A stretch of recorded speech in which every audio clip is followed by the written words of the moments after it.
아무도 없는데 한 번만 쳐보면 안 될까?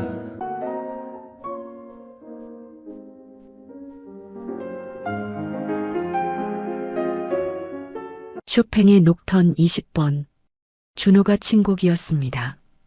이 저택에서 피아노를 치는 것은 금기였지만 저택에 혼자 있다고 생각한 준호는 자기도 모르게 피아노 건반 위에 손이 갔습니다. 그러자 놀라운 일이 벌어졌죠. 한 번도 배운 적 없던 곡이 손끝에서 저절로 흘러나왔던 것입니다. 그리고 연주를 이어갈수록 점점 자신의 잃었던 기억이 되살아나기 시작했죠. 그러던 순간 회장 일가가 그 장면을 목격하는데 가족들은 놀라지 않을 수가 없었습니다. 준호의 그 주법, 습관들이 24년 전 백화점 화재 사건으로 잃었던 자신의 아들의 것과 똑같았기 때문이죠. 놀람을 금치 못하던 회장 일가는 재빨리 친자 확인을 하게 되는데 그 결과는 충격적이었습니다. 준호가 바로 자신들의 아들이었던 것이죠. 24년 만에 다시 만나게 된 이 가족. 우연 속에서 꽃핀 감동의 재회를 다룬 이 이야기를 끝까지 들어주세요. 이야기 시작하겠습니다. 2월의 차가운 아침 공기가 폐 깊숙이 들어왔습니다. 준호는 검은색 양복 재킷을 한 번 더 매만졌어요. 오늘은 새로운 시작이었죠. 박성철 회장의 운전기사로 첫 출근하는 날이었습니다. 할머니, 다녀올게요. 침대에 누워 계신 할머니가 약한 미소를 지으셨어요. 우리 준호, 좋은 집안에서 일하게 되어서 할머니가 마음이 놓인다. 준호는 할머니의 주름진 손을 꼭 잡았습니다. 그 손은 차갑고 야위었지만 여전히 따뜻한 사랑이 느껴졌어요. 24년 동안 자신을 키워주신 분, 피 한 방울 섞이지 않았지만 세상에서 가장 사랑하는 사람이었죠. 차를 타고 서울의 번화가를 지나 한적한 주택가로 들어섰습니다. 점점 집들이 커지고 담장이 높아졌어요. 그리고 마침내 도착한 곳, 높은 철문 너머로 보이는 저택은 웅장했습니다. 문이 자동으로 열리고 준호는 천천히 차를 안으로 들였어요. 정원은 겨울임에도 잘 가꿔져 있었죠. 그런데 이상했습니다. 가슴이 두근거렸어요. 처음 오는 곳인데 마치 오래전부터 알고 있던 곳 같은 느낌이 들었습니다. 긴장해서 그런가? 준호는 고개를 저으며 차에서 내렸어요. 현관문이 열리고 중년의 여성이 나왔습니다. 새로 오신 기사님이시죠? 저는 이 집 가정부 한정희예요. 안녕하세요. 강준호입니다. 악수를 나누며 준호는 정희의 따뜻한 미소에 긴장이 조금 풀렸어요. 들어오세요. 회장님은 서재에 계십니다. 먼저 집안을 둘러보시면서 기다려주세요. 준호는 정희를 따라 저택 안으로 들어갔습니다. 현관을 지나 거실로 들어서는 순간 준호의 발걸음이 멈췄어요. 거실 중앙에 놓인 검은색 그랜드 피아노가 눈에 들어왔습니다. 스타인웨이. 햇빛을 받아 반짝이는 그 모습에 준호는 넋을 잃었어요. 심장이 미친 듯이 뛰기 시작했습니다. 왜일까요? 그냥 피아노일 뿐인데 아름답죠? 정희가 준호의 시선을 따라가며 말했어요. 이 피아노는 이 집에서 가장 특별한 물건이에요. 사모님이 매일 아침 직접 닦으시죠. 사모님이 연주를 하시나 봐요? 준호의 목소리가 살짝 떨렸습니다. 정희의 표정이 어두워졌어요. 아니요. 아무도 이 피아노를 치지 않아요. 24년 동안 단 한 번도요. 24년이요? 네. 절대로 건드리시면 안 돼요. 이 집의 유일한 규칙이죠. 준호는 피아노에서 눈을 떼지 못했습니다. 마치 피아노가 자신을 부르는 것 같았어요. 손가락이 저절로 움직이려 했죠. 그때였습니다. 정혜 씨, 손님이 오셨나? 낮고 중후한 목소리에 준호는 몸을 돌렸어요. 계단을 내려오는 중년 남성 박성철 회장이었습니다. 준호는 깊이 인사했어요. 안녕하세요. 오늘부터 운전을 맡게 된 강준호입니다. 회장이 가까이 다가왔습니다. 그리고 준호의 얼굴을 보는 순간 회장의 표정이 미묘하게 변했어요. 눈동자가 흔들렸고 입술이 살짝 떨렸습니다. 마치 귀신을 본 것처럼요. 안녕하세요.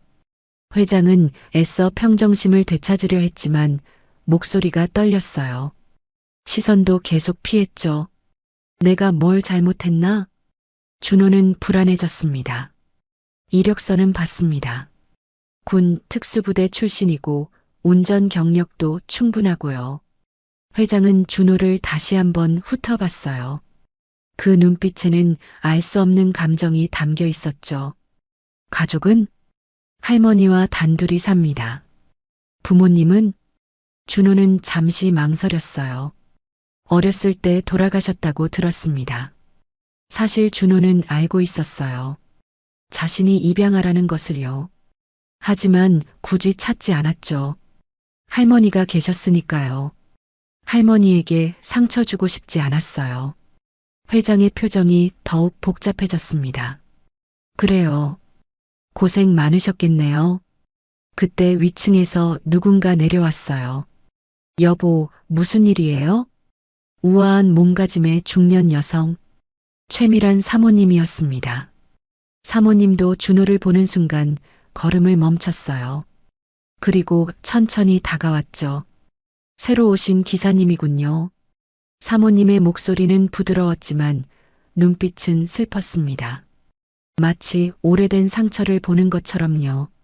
안녕하세요. 강준호입니다. 사모님은 준호를 한참 바라봤어요. 그 눈에 눈물이 맺히는 것 같았습니다. 반가워요. 우리 집에 잘 오셨어요. 사모님은 그렇게 말하고는 피아노 쪽으로 걸어갔어요. 피아노 위에 놓인 액자를 살며시 쓰다듬었죠. 준호는 그 모습을 보며 가슴이 아팠습니다.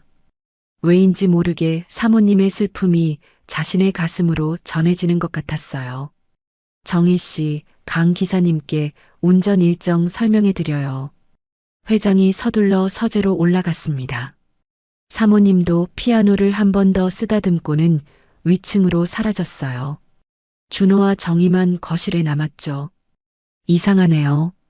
정희가 중얼거렸습니다. 뭐가요?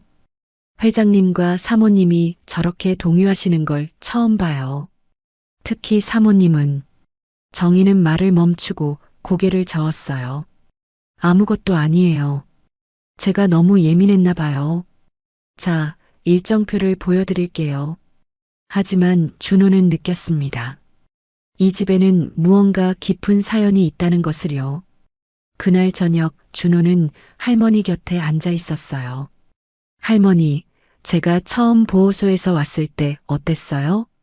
할머니가 옅게 웃으셨습니다. 넌 참 특별한 아이였어. 6살이었는데 내 이름만 기억했지. 제 이름만요? 그래. 준호, 준호 하면서 울고 있었어. 그래서 할머니가 안아줬지. 이제 할머니가 내 가족이야 하고 말이야. 준호는 할머니의 손을 꼭 잡았어요. 전 할머니가 계셔서 정말 행복했어요. 지금도 그래요. 할머니도 내가 있어서 행복했단다. 그날 밤 준호는 꿈을 꿨습니다. 누군가 피아노를 치고 있었어요. 아름다운 멜로디였죠. 그런데 연주자의 얼굴은 보이지 않았습니다. 꿈속에서 준호는 피아노 가까이 다가갔어요. 그러자 연주가 멈췄습니다. 누구세요? 준호가 물었지만 대답은 없었어요. 연주자는 그저 슬픈 눈으로 준호를 바라볼 뿐이었죠. 다음 날 아침 준호는 일찍 저택에 도착했습니다. 회장님을 모시고 회사로 가는 길. 백미러로 본 회장의 얼굴은 여전히 복잡해 보였어요. 강 기사님. 네, 회장님. 혹시 피아노를 칠 줄 아시나요? 갑작스러운 질문에 준호는 당황했습니다. 아니요. 전혀 못 칩니다. 그래요. 회장은 창밖을 바라봤어요. 그 옆모습이 왠지 쓸쓸해 보였죠. 회사에 도착한 후 준호는 차 안에서 대기했습니다. 그때 전화가 왔어요. 강 기사님? 정희예요. 잠깐 집에 들러주실 수 있어요? 사모님이 급하게 병원에 가셔야 한대요. 준호는 서둘러 저택으로 돌아갔습니다. 사모님은 현관에서 기다리고 있었어요. 얼굴이 창백했죠. 죄송해요. 갑자기. 괜찮습니다. 어디가 아프신가요? 아니에요. 정기 검진이에요. 그런데 오늘따라 사모님은 말을 멈췄어요. 준호를 바라보는 눈빛이 또다시 슬펐습니다. 차 안은 조용했어요. 사모님은 계속 창밖을 바라봤죠. 그러다 갑자기 입을 열었습니다. 강 기사님은 가족이 그리우신가요? 네. 부모님 말이에요. 찾고 싶지 않으신가요? 준호는 잠시 생각했어요. 가끔 궁금하긴 해요.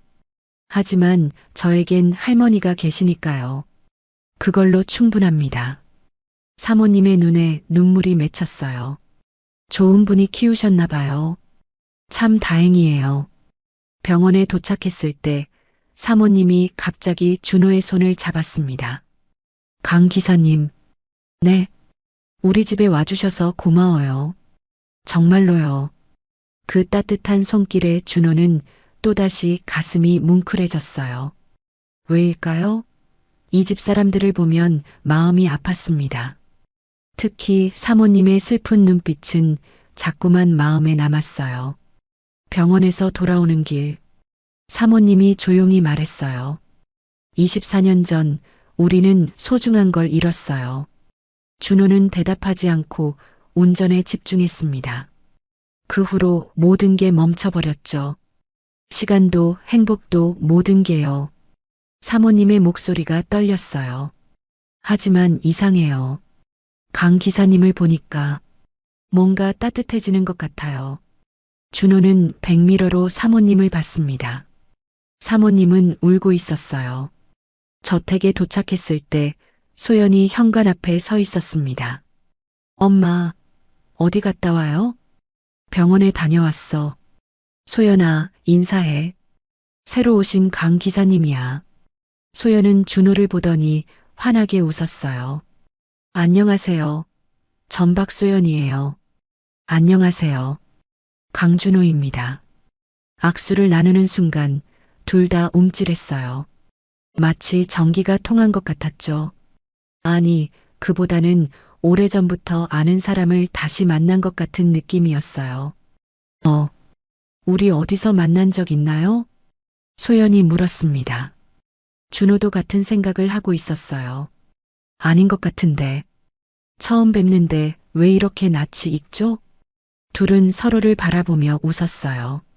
사모님은 그 모습을 보며 가슴을 쓸어내렸습니다. 무언가가 그녀의 가슴을 세게 두드렸어요. 그날 밤 준호는 또 꿈을 꿨습니다.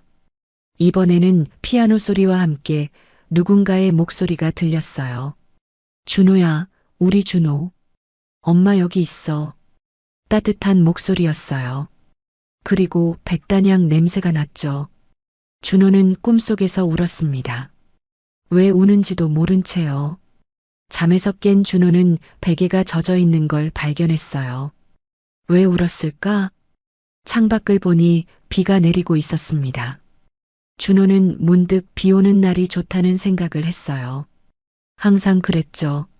남들은 우울하다고 하는데 준호에게는 비가 위로가 되었습니다. 다음 날 준호가 저택에 도착했을 때 소연이 정원에 있었어요. 강 기사님, 안녕하세요. 안녕하세요. 이른 아침부터 정원에 계시네요. 비 온 다음 날 정원 냄새가 좋아서요. 전 비 오는 날이 좋아요. 준호는 놀랐습니다. 저도요. 비 오는 날이 좋아요.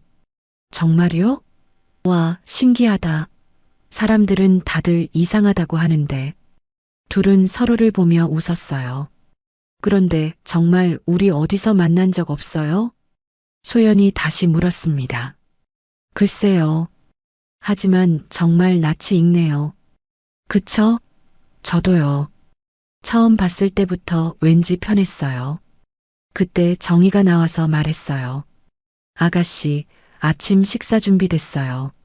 네. 강 기사님, 나중에 또 얘기해요. 소연이 들어가고 준호는 정원에 혼자 남았습니다. 그런데 이상했어요.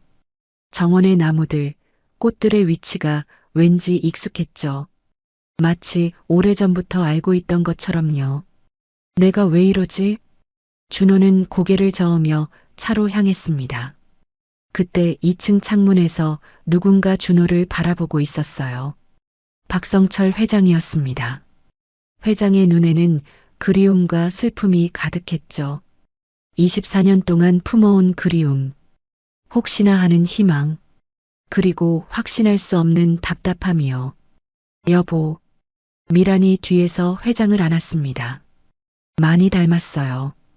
그러게, 너무 닮았어. 그런데 어떻게 확신해요?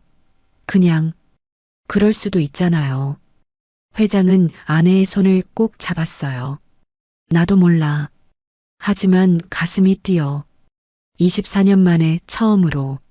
그날 준호는 하루 종일 이상한 기분이었어요. 회장을 모시고 가는 곳마다 왠지 낯익었죠. 특히 회장이 들른 백화점을 지날 때는 가슴이 답답해졌어요. 왜 이럴까? 난 서울에 온 지 얼마 안 됐는데. 퇴근 후 할머니를 찾아갔을 때 준호는 물었어요. 할머니, 제가 보호소에 오기 전 기억나는 게 또 있었어요? 할머니는 준호를 바라봤어요. 왜 갑자기? 그냥 요즘 이상한 꿈을 꿔서요. 할머니는 한숨을 쉬었어요. 넌 엄마라는 말을 자주 했어. 엄마 어디 있어요? 하고 울었지. 준호의 가슴이 먹먹해졌어요. 그리고 피아노를 찾았어. 피아노 쳐야 해요 하면서. 피아노요? 그래. 하지만 보호소엔 피아노가 없었지. 그래서 더 울었던 것 같아. 준호는 소름이 돋았어요. 오늘 아침 그 피아노를 봤을 때의 강렬한 끌림. 그게 우연이 아니었을까요? 할머니, 혹시 제가... 하지만 준호는 말을 멈췄어요. 할머니의 주름진 얼굴에 걱정이 가득했으니까요. 아니에요. 그냥 궁금해서 물어본 거예요. 준호는 할머니의 손을 잡았습니다. 할머니가 절 걷어주셔서 정말 감사해요. 평생 은혜 갚으며 살게요. 할머니는 준호의 머리를 쓰다듬었어요. 바보야. 은혜라니. 할머니는 내가 있어서 행복했어. 그날 밤 준호는 잠들기 전 생각했습니다. 박 회장 가족은 왜 자신을 볼 때마다 그런 표정을 지을까? 왜 자신은 그 집이, 그 피아노가 그렇게 낯익을까? 그리고 소연은 왜 처음 본 사람 같지 않을까? 모든 게 수수께끼였어요. 하지만 준호는 알 수 없었죠. 운명의 실이 이미 움직이기 시작했다는 것을. 24년 전 잃어버린 가족과의 재회가 조금씩, 아주 조금씩 다가오고 있다는 것을요. 창밖의 별들이 반짝였습니다. 마치 희망을 말하듯이요. 3월의 봄바람이 불어오기 시작했어요. 준호가 박 회장 댁에서 일한 지 벌써 한 달이 넘었죠. 그동안 준호는 이상한 감정들과 싸워야 했습니다. 저택에 갈 때마다 가슴이 뛰었고 피아노를 볼 때마다 손가락이 근질거렸어요. 하지만 그보다 더 이상한 건 소연과 함께 있을 때의 기분이었습니다. 강 기사님, 오늘도 일찍 오셨네요? 소연이 정원에서 뛰어나왔어요. 손에는 스케치북을 들고 있었죠. 아가씨도 일찍 일어나셨네요. 전시회 준비 때문에 요즘 잠이 안 와요. 아, 맞다. 오늘 갤러리에 가서 작품 배치 봐야 하는데 좀 도와주실 수 있어요? 준호는 미소 지었습니다. 소연과 함께하는 시간이 왠지 좋았거든요. 물론이죠. 회장님께 말씀드리면 될 것 같아요. 갤러리로 가는 차 안. 소연은 창밖을 보며 흥얼거렸어요. 그런데 그 멜로디가 준호에게는 낯익었습니다. 그 노래 어디서 들었더라? 이거요? 저도 모르겠어요. 그냥 어렸을 때부터 자주 흥얼거렸던 것 같아요. 준호는 놀랐어요. 자신도 그 멜로디를 알고 있었거든요. 어디서 들었는지는 기억나지 않았지만요. 갤러리에 도착해서 작품들을 배치하기 시작했습니다. 소연의 그림들은 대부분 풍경화였어요. 그런데 유독 회색빛이 많이 사용된 게 특징이었죠. 회색을 참 좋아하시나 봐요. 준호가 그림을 벽에 거는 것을 도우며 말했어요. 맞아요. 어떻게 알았어요? 사람들은 다 우울하다고 하는데 전 회색이 제일 편하네요. 준호의 심장이 쿵 하고 뛰었습니다. 저도 회색을 좋아해요. 특히 비 온 후에 회색 하늘이요. 소연이 눈을 크게 떴어요. 대박, 저도 똑같아요. 비 온 후에 회색 하늘이 제일 좋아요. 두 사람은 서로를 바라봤습니다. 또 하나의 공통점이 발견된 거죠. 작품 배치를 하던 중 소연이 갑자기 물었어요. 강 기사님, 혹시 백단향 향수 쓰세요? 네, 아니요. 근데 왜요? 이상해요. 강 기사님한테서 백단향 냄새가 나는 것 같거든요. 제가 제일 좋아하는 향인데. 준호는 당황했어요. 향수를 쓴 적이 없는데 어떻게 향이 날 수 있을까요? 저도 백단향을 좋아해요. 어릴 때부터 그 향을 맡으면 마음이 편해졌어요. 정말요? 우리 너무 비슷한 게 많은 것 같아요. 소연이 환하게 웃었습니다. 그 미소가 왜 그렇게 따뜻하게 느껴지는지 준호는 알 수 없었어요. 점심시간이 되어 근처 카페로 갔습니다. 뭐 드실래요? 아메리카노요. 두 사람이 동시에 대답했어요. 그리고는 서로를 보며 웃음을 터뜨렸죠. 이건 정말 너무한 거 아니에요? 소연이 배를 잡고 웃었습니다. 그러게요. 이 정도면 좀 무서운데요? 카페 테이블에 앉아 커피를 마시던 중 소연이 무의식적으로 테이블을 손가락으로 두드렸어요. 탁, 탁, 탁, 탁, 탁.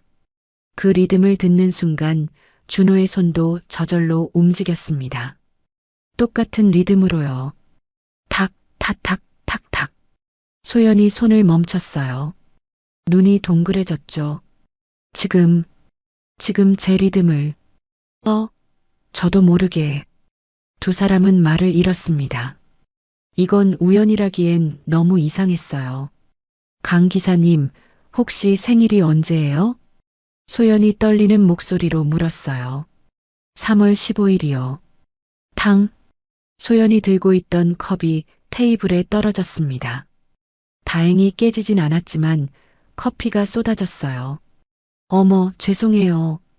직원이 달려와 닦아주는 동안 소연은 준호를 멍하니 바라봤어요. 눈에 눈물이 맺혔죠. 왜 그러세요? 저도 3월 15일이에요. 이번엔 준호가 놀랄 차례였습니다. 같은 생일이라니. 두 사람은 한동안 말을 잇지 못했어요. 이건 단순한 우연이 아니었습니다. 뭔가 더 깊은 연결고리가 있는 것 같았어요.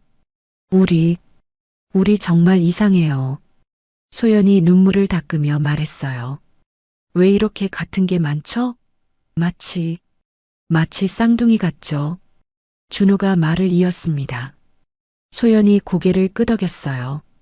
그날 저녁 저택으로 돌아온 후 소연은 어머니를 찾아갔습니다. 엄마, 나 강 기사님이랑 너무 신기한 일이 있었어요. 미라는 딸의 들뜬 목소리에 고개를 들었어요. 무슨 일인데? 우리 생일이 같아요. 3월 15일. 그리고 비 오는 날 좋아하고, 회색 좋아하고, 백단향 좋아하고, 아메리카노만 마시고. 미란의 얼굴이 점점 창백해졌습니다. 심지어 제가 무의식적으로 두드리는 리듬도 똑같이 따라 하더라고요. 그래. 미란의 목소리가 떨렸어요. 소연은 어머니의 이상한 반응을 눈치챘죠. 엄마, 왜 그래요? 어디 아파요? 아니야. 그냥 놀라서. 미라는 딸의 손을 꼭 잡았습니다. 소연아, 엄마가 전에 말한 적 있지? 내가 쌍둥이였다고. 소연의 표정이 굳어졌어요. 네. 하지만 동생이 어렸을 때. 그래. 잃어버렸어. 24년 전에. 미란의 눈에서 눈물이 흘러내렸습니다.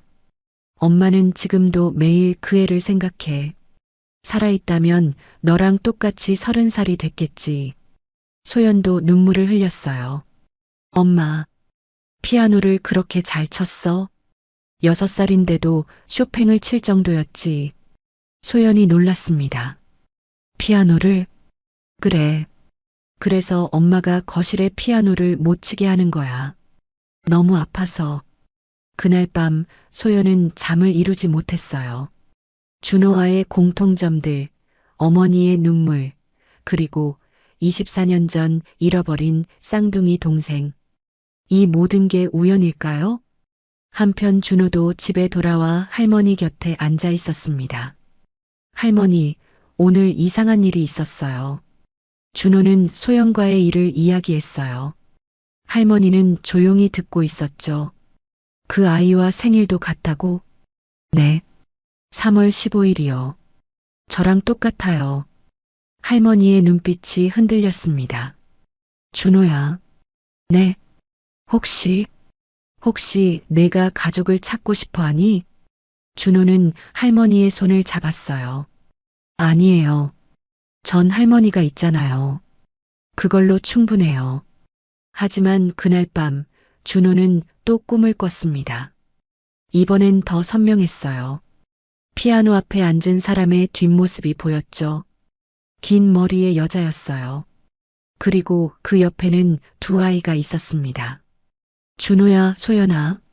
엄마랑 같이 피아노 치자. 꿈속의 여자가 말했어요. 두 아이는 까르르 웃으며 피아노 의자에 올라갔죠. 엄마, 저 먼저 칠래요. 남자아이가 말했습니다. 아니야, 나 먼저. 여자아이가 투정 부렸어요. 그럼 같이 치자. 쌍둥이니까 같이 쳐야지. 엄마의 목소리는 사랑으로 가득했습니다. 세 사람이 함께 피아노를 치기 시작했어요. 아름다운 화음이 울려 퍼졌죠. 그때 갑자기 연기가 피어올랐습니다. 불이야. 누군가 소리쳤어요. 꿈은 순식간에 악몽으로 변했죠. 준호야, 소연아.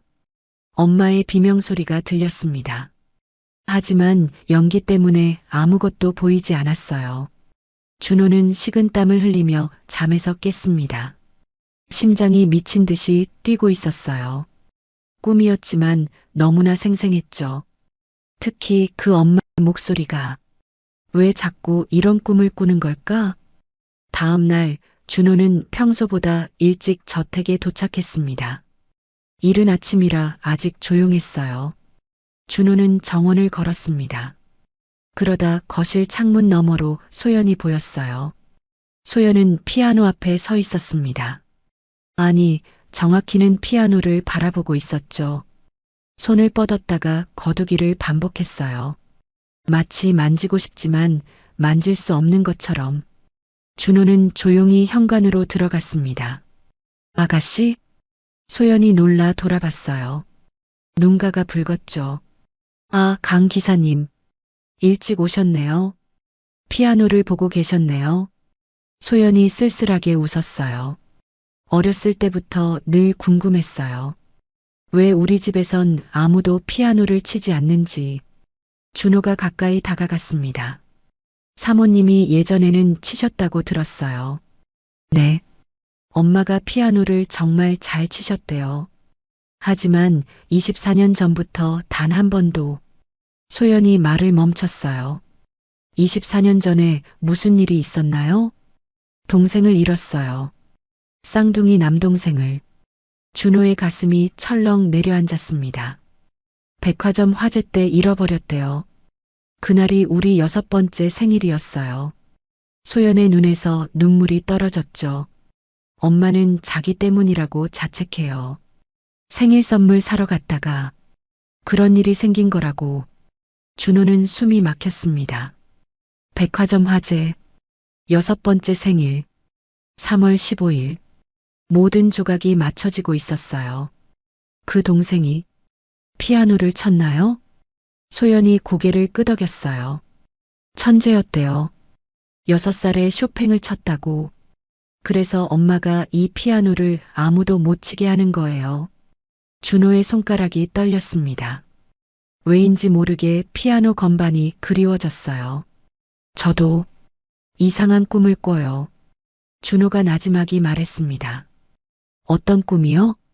누군가 피아노를 치는 꿈이요. 그리고 거기엔 항상 두 아이가 있어요. 소연이 숨을 멈췄습니다. 저도 같은 꿈을 꿔요. 피아노 앞에 앉은 누군가, 그리고 저랑 또 다른 아이. 두 사람은 서로를 바라봤어요. 같은 생일, 같은 취향, 같은 버릇, 그리고 이제는 같은 꿈까지. 이건 우연이 아니었습니다. 강 기사님, 소연이 떨리는 목소리로 말했어요. 혹시 정말.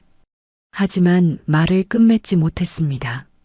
너무 무서웠으니까요. 24년 만에 기적을 기대하기엔 상처가 너무 컸으니까요. 그때 미란이 계단을 내려왔습니다. 소연아, 강 기사님? 두 사람이 피아노 앞에 나란히 서 있는 모습을 본 미란은 걸음을 멈췄어요. 그 모습이 너무나 낯익었습니다. 24년 전 쌍둥이 남매가 피아노 앞에 서 있던 모습과 똑같았으니까요. 엄마. 소연이 어머니에게 다가갔어요. 엄마, 혹시 준호가. 강 기사님이. 미란의 눈에서 눈물이 흘렀습니다. 하지만 확신할 수 없었어요. 희망을 가졌다가 무너지는 걸 24년 동안 반복했으니까요. 소연아, 그만해. 하지만 엄마, 그만해. 미란이 소리쳤어요. 그리고는 급히 위층으로 올라갔죠. 소연과 준호는 거실에 남겨졌습니다. 죄송해요. 엄마가 너무 오래 아파하셔서. 아니에요. 이해해요. 준호는 피아노를 바라봤어요. 검은색 피아노가 아침 햇살을 받아 빛나고 있었습니다.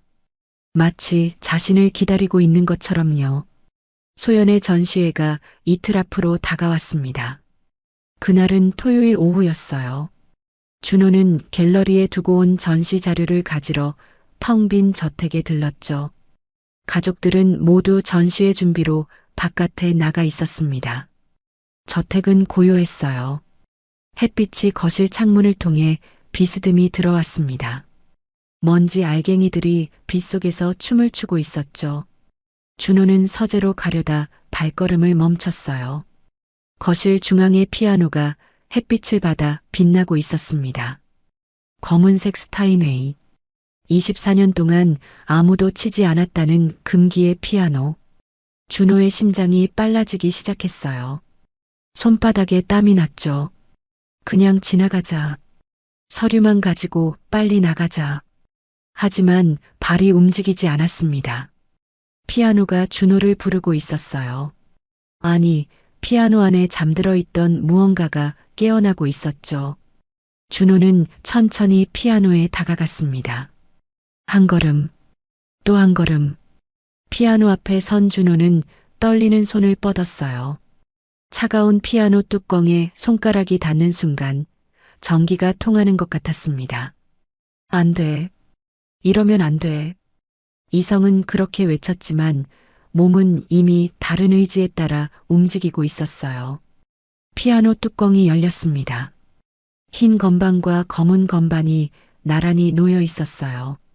24년 동안 먼지 하나 없이 관리되었지만 한 번도 소리를 내지 못했던 건반들. 준호는 피아노 의자를 빼고 앉았어요. 그 순간 온몸에 전율이 흘렀습니다. 왜 이렇게 익숙하지? 마치 매일 앉던 자리에 돌아온 것 같았어요. 의자의 높이도 페달까지의 거리도 모든 게 완벽했죠. 준호는 떨리는 손을 건반 위에 올렸습니다. 그때였어요. 머릿속에서 누군가의 목소리가 들렸습니다. 준호야, 엄마한테 이 곡 들려줄래? 따뜻하고 부드러운 여자의 목소리. 어디선가 들어본 것 같은데 누구인지는 알 수 없었어요. 준호의 손가락이 움직이기 시작했습니다. 도, 미, 도, 시. 쇼팽의 녹턴 20번 C샵 단조. 준호는 놀랐어요. 피아노를 배운 적이 없는데 손가락이 저절로 움직이고 있었으니까요. 마치 몸이 기억하고 있는 것처럼 멜로디가 흘러나왔습니다. 슬프고도 아름다운 선율이 텅 빈 저택을 가득 채웠어요. 24년 만에 깨어난 피아노의 목소리는 그리움으로 가득했죠. 연주를 하는 동안 준호의 머릿속에는 파편적인 영상들이 떠올랐습니다. 작은 손으로 건반을 누르는 모습, 누군가 옆에서 박수를 치며 웃는 소리, 우리 준호 정말 잘한다. 그리고 갑자기 붉은색이 보였어요. 불길이었습니다. 엄마, 엄마. 어린아이의 비명소리가 들렸어요. 연기가 자욱했고 사람들이 뛰어다니고 있었죠. 준호야, 준호 어디 있니? 여자의 절박한 외침이 들렸습니다. 그 목소리는 점점 멀어져 갔어요. 준호의 손가락은 계속 움직였습니다. 녹턴은 절정으로 치달았어요. 눈물이 준호의 눈에서 흘러내렸죠. 왜 우는지도 모른 채 그때였습니다. 쾅! 현관문이 열리는 소리가 들렸어요. 여보, 빨리 와봐요. 미란의 다급한 목소리였습니다. 누가 피아노를. 발걸음 소리가 빠르게 가까워졌어요. 하지만 준호는 연주를 멈출 수 없었습니다. 곡이 끝나가고 있었으니까요. 마지막 음이 울려 퍼지는 순간, 미란의 신음소리가 들렸어요. 준호가 고개를 돌렸습니다. 거실 입구에는 미란과 성철, 그리고 소연이 서 있었어요. 모두의 얼굴이 하얗게 질려 있었죠. 특히 미란은 마치 유령을 본 것처럼 몸을 떨고 있었습니다. 어떻게 그 곡을? 미란이 비틀거리며 다가왔어요. 사모님? 준호가 급히 일어났지만 미란은 이미 무릎을 꿇고 있었습니다. 그 곡은 준호가 마지막으로 쳤던. 미란의 목소리가 끊어졌어요. 눈물이 폭포처럼 쏟아져 내렸죠. 성철도 충격을 받은 것 같았습니다. 평소의 냉정함을 잃고 벽에 기대어 서 있었어요. 강 기사님, 성철의 목소리가 떨렸습니다. 피아노를 배운 적이 있습니까? 아니요. 한 번도. 준호도 당황했어요.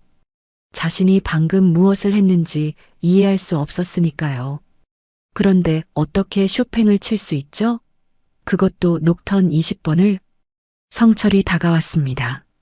눈에는 알 수 없는 감정이 가득했어요. 24년 전 우리 아들이 6살 생일 아침에 쳤던 곡입니다. 백화점에 가기 전 마지막으로 들려준 곡이었어요. 준호의 다리에 힘이 빠졌습니다. 24년 전 6살 생일, 백화점, 모든 조각이 맞춰지고 있었어요. 그리고 그날 이후 아무도 이 피아노를 치지 않았습니다. 성철의 눈에서도 눈물이 흘렀어요. 그런데 당신이 어떻게? 소연이 엄마를 부축하며 준호를 바라봤습니다. 그녀의 눈에도 눈물이 가득했어요. 강 기사님, 소연의 목소리는 희망과 두려움으로 떨리고 있었죠. 정말 우리 준호인가요? 준호는 대답할 수 없었습니다. 머릿속이 하얗게 비어버렸어요. 하지만 가슴 깊은 곳에서는 무언가가 울부짖고 있었죠. 엄마. 그 단어가 목구멍까지 올라왔지만 입 밖으로는 나오지 않았습니다. 미란이 떨리는 손으로 준호의 얼굴을 만졌어요. 우리 준호. 정말 우리 준호야? 따뜻한 손길에 준호의 눈에서 눈물이 흘렀습니다. 왜인지는 몰랐어요. 하지만 그 손길이 너무나 그리웠던 것 같았죠. 24년 동안 잊고 있었던, 아니 잊어야만 했던 그 따뜻함. 죄송합니다. 제가 피아노를. 준호가 말했지만 미라는 고개를 저었어요. 아니야. 고마워. 정말 고마워. 미라는 준호를 꼭 안았습니다. 24년 만에 이 곡을 다시 들을 수 있어서 정말 고마워요. 성철이 천천히 다가왔어요. 강준호 씨. 네. 혹시 어렸을 때 기억이 있습니까? 준호는 고개를 저었어요. 보호소에 있었다고만 들었습니다. 6살 때부터의 기억밖에는. 보호소요? 성철과 미란이 서로를 바라봤습니다. 어느 보호소였나요? 서울 은평구에 있는 해맑은 보호소요. 할머니가 거기서 저를 데려오셨대요. 미란이 손으로 입을 막았어요. 은평구, 백화점에서 가장 가까운. 소연이 엄마의 말을 이었습니다. 화재 현장에서 가장 가까운 보호소예요. 침묵이 흘렀습니다. 무거운 침묵이었어요. 24년의 세월이 압축된 것 같은. 강준호 씨, 성철이 말했습니다. 실례지만 DNA 검사를 받아주실 수 있겠습니까? 준호는 놀랐어요.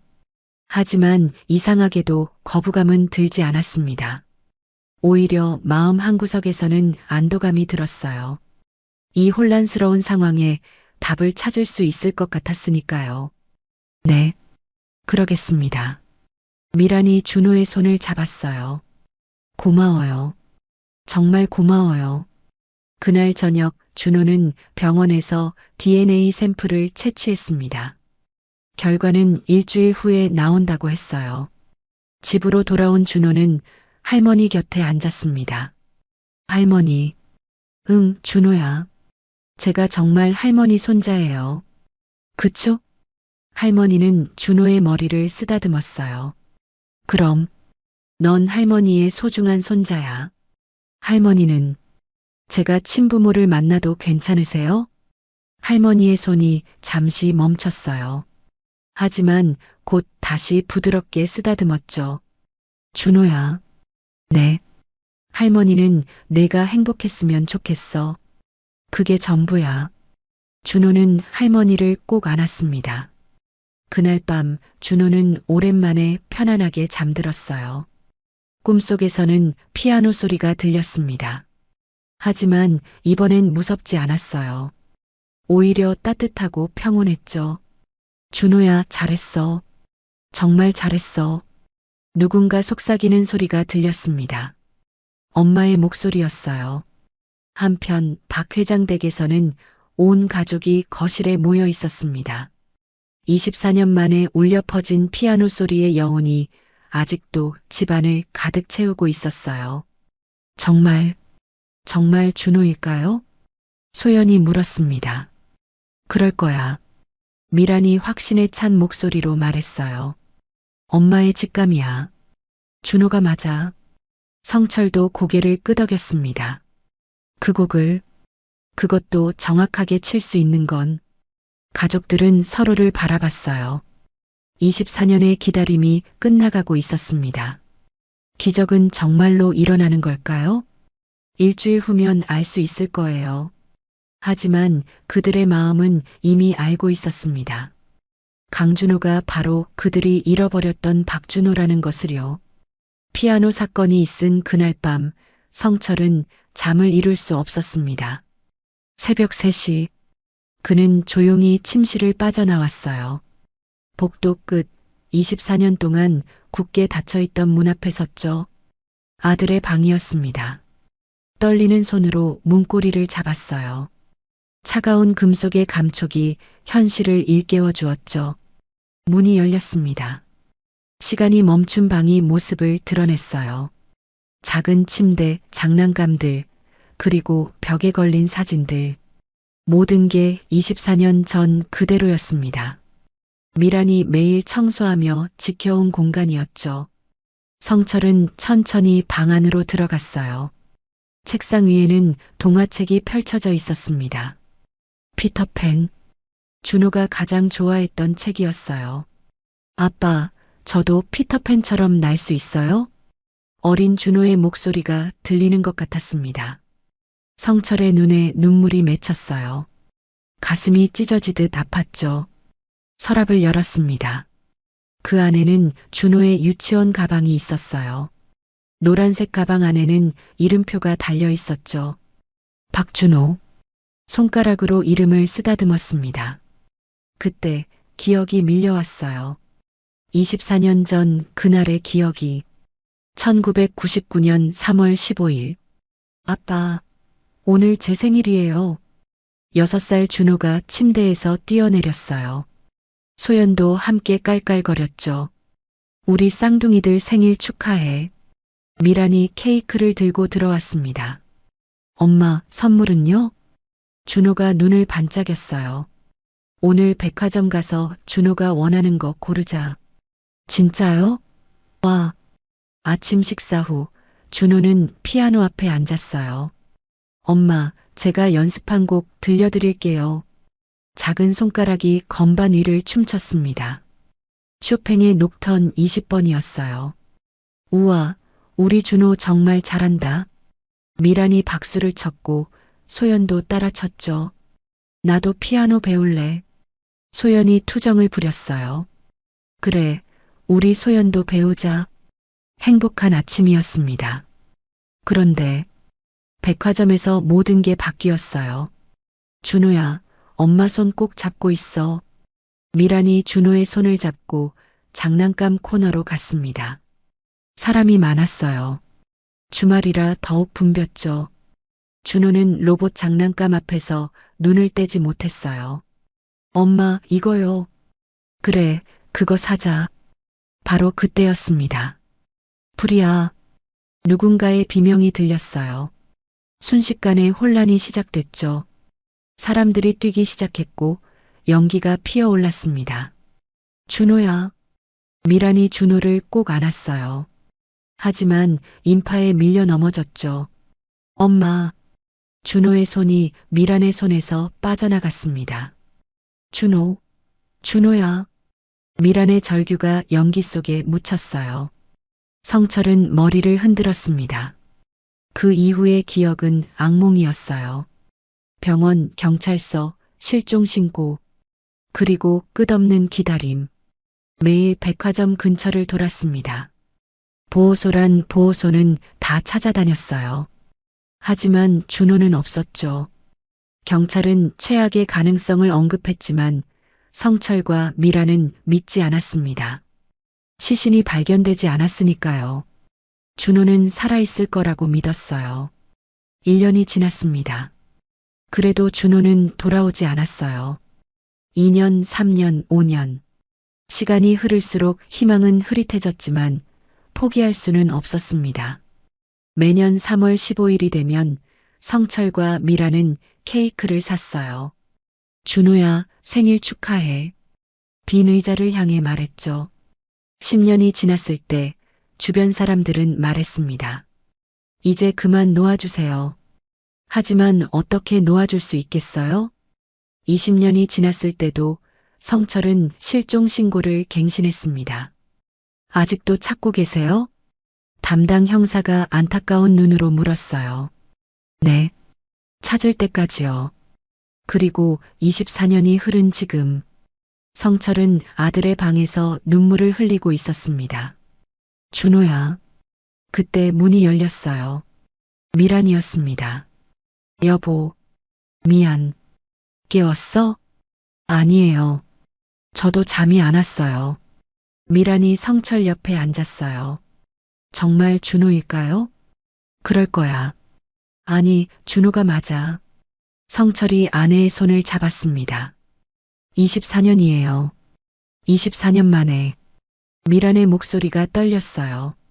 너무 늦은 건 아닐까요? 준호가 우릴 기억이나 할까요? 기억하지 못해도 괜찮아. 우리가 기억하니까. 두 사람은 조용히 울었습니다. 다음 날 아침 소연이 부모님을 찾아왔어요. 엄마, 아빠, 할 말이 있어요. 소연의 표정이 진지했습니다. 뭔데? 강준호 기사님에 대해서요. 소연은 그동안 있었던 일들을 자세히 이야기했어요.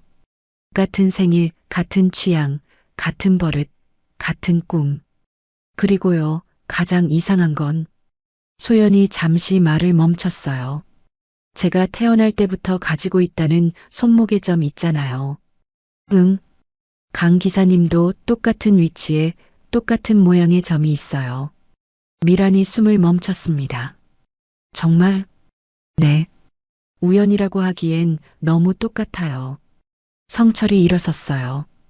내가 병원에 연락해 볼게. DNA 검사를 서둘러 달라고. 그날 오후 준호는 평소처럼 운전을 하고 있었습니다. 하지만 뭔가 달랐어요. 미란이 백미러로 계속 준호를 바라봤고 성철도 평소와 달리 말이 많았죠. 강 기사님, 커피 좋아하시죠? 네, 좋아합니다. 어떤 커피요? 아메리카노요. 설탕은? 안 넣습니다. 성철과 미란이 눈빛을 교환했어요. 준호도 똑같은 취향이었거든요. 퇴근 시간 준호가 집으로 가려는데 소연이 불렀습니다. 강 기사님. 네. 혹시 시간 있으세요? 준호는 소연의 불안한 표정을 보고 고개를 끄덕였어요. 정원 벤치에 앉은 두 사람. 무슨 일이에요? 그냥 DNA 결과가 궁금해서요. 소연의 목소리가 작았어요. 저도 궁금해요. 정말 만약에 강 기사님이 제 동생이라면. 소연이 준호를 바라봤습니다. 눈에 눈물이 맺혔어요. 24년 동안 어떻게 사셨어요? 준호는 잠시 생각했습니다. 행복했어요. 할머니가 계셨으니까요. 다행이에요. 정말 다행이에요. 소연이 울었어요. 왜 우세요? 그냥 강 기사님이 행복했다니까 다행이라서요. 준호는 소연의 손을 잡았습니다. 아가씨. 네. 만약 제가 정말 동생이어도 전 할머니를 버릴 수 없어요. 소연이 고개를 끄덕였어요. 당연하죠. 할머니도 우리 가족이 되는 거예요. 두 사람은 조용히 웃었습니다. 그렇게 일주일이 흘렀어요. 긴 일주일이었습니다. 준호는 평소처럼 일했지만 마음은 복잡했어요. 박 회장 가족도 마찬가지였죠. 겉으로는 평온했지만 모두가 긴장하고 있었습니다. 드디어 그날이 왔어요. 병원에서 전화가 왔습니다. 결과가 나왔습니다. 성철의 손이 떨렸어요. 어떻게 나왔나요? 전화기 너머로 의사의 목소리가 들렸습니다. 성철의 얼굴에 변화가 일어났어요. 놀라움, 기쁨, 그리고 눈물. 전화를 끄는 성철은 아내를 바라봤습니다. 여보, 뭐라고 했어요? 성철의 입술이 떨렸어요. 99.99%. 미란이 손으로 입을 막았습니다. 일치한대. 우리 준호가 맞대. 24년의 기다림이 끝났습니다. 기적은 정말로 일어난 거예요. DNA 검사 결과를 받은 그날 오후 성철은 준호에게 전화를 걸었습니다. 강 기사님, 잠깐 집으로 와주실 수 있을까요? 중요한 이야기가 있습니다. 준호의 심장이 빠르게 뛰기 시작했어요. 결과가 나왔구나. 차를 몰고 가는 동안 준호의 손은 계속 떨렸습니다.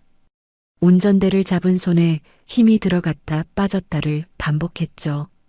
저택에 도착했을 때 온 가족이 거실에 모여 있었어요. 미란의 눈은 이미 부서 있었고 성철은 창백한 얼굴로 서 있었습니다. 소연도 눈물을 참으려 애쓰고 있었죠. 앉으세요. 성철의 목소리가 떨렸어요. 준호는 천천히 소파에 앉았습니다. 가슴이 터질 것 같았어요. 결과가 어떻게 나왔나요? 성철이 깊은 숨을 쉬었습니다. 강준호 씨, 아니, 성철의 목소리가 끊어졌어요. 눈에서 눈물이 흘러내렸죠. 우리 아들 준호야.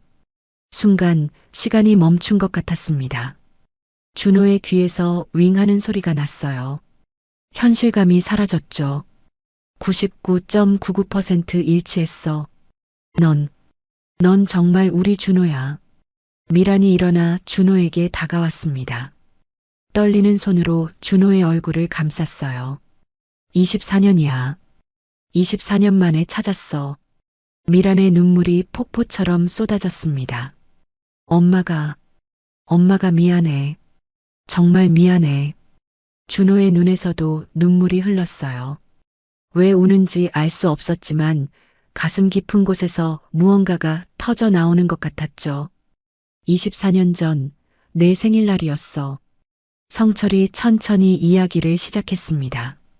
백화점에 선물을 사러 갔다가 화재가 났어. 엄마가 너를 꼭 안고 있었는데 인파에 밀려서. 성철의 목소리가 잠겼어요. 연기를 너무 많이 마셨대. 의사가 그러더라. 충격과 연기 흡입으로 기억을 잃었을 거라고. 준호는 멍하니 듣고 있었습니다. 너를 찾으려고. 정말 미친 듯이 찾았어. 병원이란 병원, 보호소란 보호소는 다 뒤졌지. 소연도 눈물을 흘리며 말했어요. 저도 동생을 잃었어요. 쌍둥이 동생을요. 준호가 소연을 바라봤습니다. 정말 닮았어요. 눈도 코도 입도. 왜 이제야 알아본 걸까요? 그날 아침 넌 피아노를 쳤어. 미란이 떨리는 목소리로 말했어요. 쇼팽의 녹턴 20번. 엄마, 이 곡 들려드릴게요 하면서. 준호의 가슴이 아팠습니다. 기억은 없지만 그 장면이 눈앞에 그려지는 것 같았어요. 그게 내가 들은 마지막 연주였어. 그래서 그 피아노를 아무도 못 치게 했어. 미란이 오열했습니다. 근데 내가 24년 만에 다시 그 곡을 쳐줬잖아. 준호도 울었어요. 모든 게 이해됐습니다. 피아노에 대한 끌림, 이 집의 익숙함, 가족들을 볼 때마다 느꼈던 이상한 감정들. 죄송해요. 기억이 없어서. 아니야. 미란이 준호를 꼭 안아. 살아있어줘서 고마워. 정말 고마워. 성철도 다가와 준호를 안았습니다. 소연도 함께 안겼어요. 24년 만의 포옹이었습니다. 가족들은 한참을 울었어요. 24년의 그리움과 아픔이 눈물로 쏟아져 나왔죠. 할머니, 준호가 갑자기 말했습니다. 할머니한테 어떻게 말씀드리죠? 미란이 준호의 손을 잡았어요. 할머니도 함께 모시자. 우리 가족이 되는 거야. 정말요? 당연하지. 24년 동안 우리 준호를 키워주신 분인데. 준호의 가슴이 따뜻해졌습니다. 그때 준호의 입에서 그 말이 나왔어요.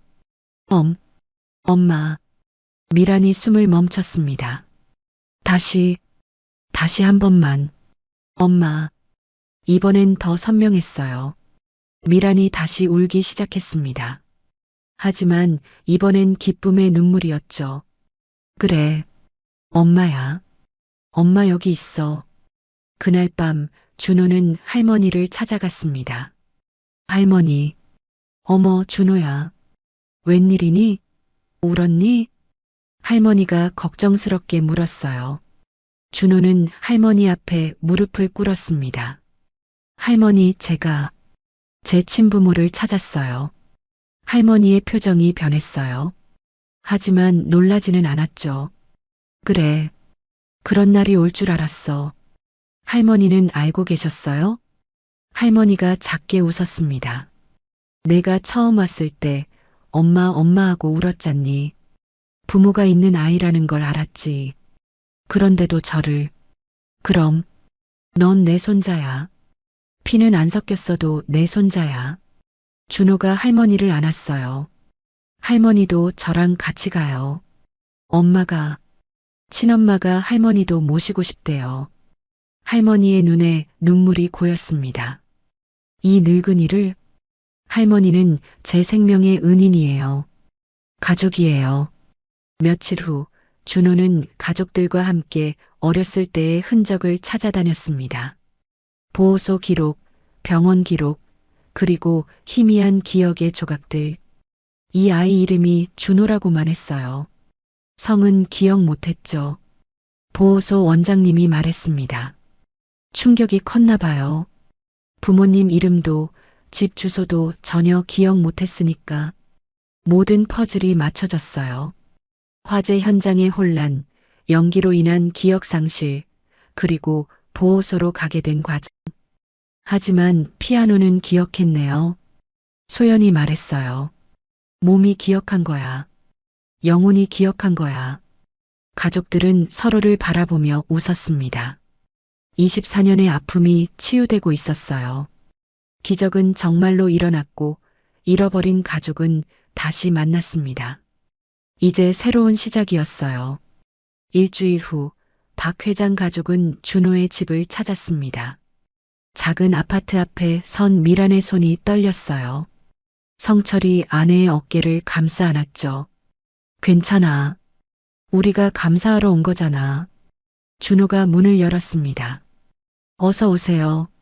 할머니, 손님 오셨어요. 안방에서 김영자 할머니가 나왔어요.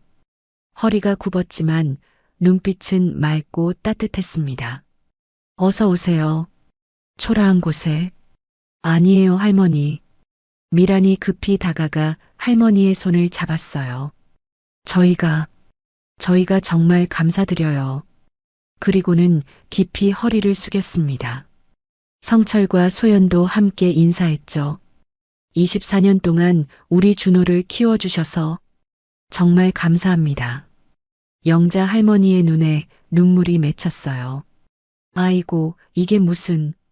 일어나세요. 거실에 둘러앉은 사람들. 영자 할머니가 차를 내오며 이야기를 시작했습니다. 그때가 1999년 봄이었어요. 보호소에서 봉사하던 날이었죠. 할머니의 눈이 먼 곳을 바라봤어요. 구석에서 혼자 울고 있는 아이가 있었어요. 다른 아이들은 뛰어놀고 있는데 혼자서요. 준호가 할머니의 어깨를 감쌌습니다. 가까이 가니까 준호 하면서 자기 이름만 반복하더라고요. 그래서 물었죠. 너 이름이 준호니? 하고 미란이 손수건으로 눈물을 닦았어요. 그 애가 날 보더니 할머니 하면서 안기는 거예요. 그 순간 알았어요. 이 아이는 내가 데려가야겠다고. 성철이 목소리를 가다듬으며 물었습니다. 그때 준호가 다른 말은 안 했나요? 피아노를 찾았어요. 피아노 어디 있어요? 하고요. 그래서 장난감 피아노를 사줬더니 그걸 치는 신용을 하더라고요. 소연이 놀라 준호를 바라봤어요. 하지만 며칠 지나니까 그것도 잊어버렸어요. 충격이 컸나 봐요. 영자 할머니가 준호를 바라보며 미소 지었습니다. 그래도 착한 아이였어요. 말도 잘 듣고 공부도 열심히 하고. 할머니가 저를 살렸어요. 준호가 말했어요. 할머니 아니었으면 전 어떻게 됐을지. 영자 할머니가 준호의 손을 토닥였습니다. 바보야. 할머니도 너 덕분에 살았어. 혼자 사는 늙은이한테 가족이 생긴 거잖니. 미란이 일어나 할머니 앞에 무릎을 꿇었어요.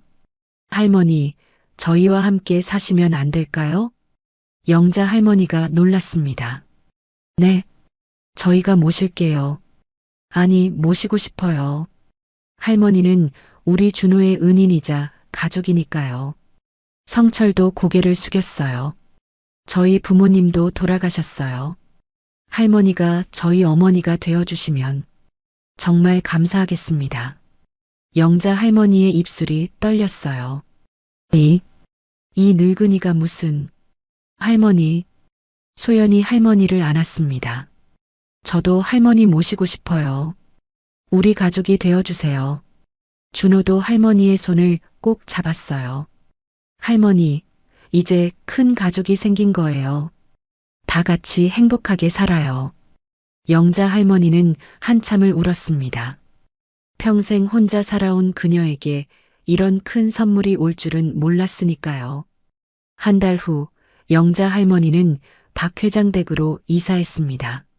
저택 1층의 햇살 좋은 방이 할머니 방이 되었어요. 할머니, 불편한 거 있으면 말씀하세요. 미란이 매일 할머니를 살폈습니다. 아이고, 이게 꿈인가 생신가. 영자 할머니는 매일 감사해했어요. 그리고 어느 날 아침, 거실에서 피아노 소리가 들렸습니다.